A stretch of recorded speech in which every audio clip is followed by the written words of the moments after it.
Управление Федеральной службы исполнения наказаний по Северной Осетии отчиталось за проделанную работу. Работа ведомства направлена на улучшение условий содержащихся под стражей граждан. Важным достижением стала возможность предоставить заключенным право на начальное профессиональное образование. Специальности, которыми теперь могут овладеть осужденные, всего 11. Список составлен с учетом мониторинга рабочих мест по Северной Осетии. В прошлом году по образовательным программам обучались 326 человек, сейчас их 343. Количество несовершеннолетних заключенных за 5 лет сократилось в 4 раза, а из 1500 человек, находящихся в местах лишения свободы, с начала года амнистировали 120. Особое внимание уделяется и работе общественно-наблюдательной комиссии.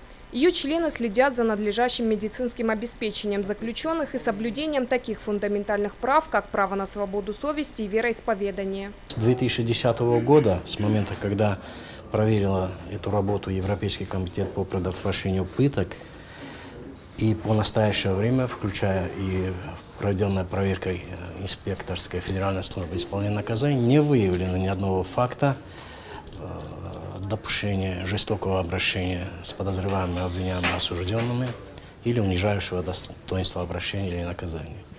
Условия содержания в целом удовлетворительны, однако задача у нас стоит повышение уровня содержания обращения со спецконтингентом до европейских стандартов.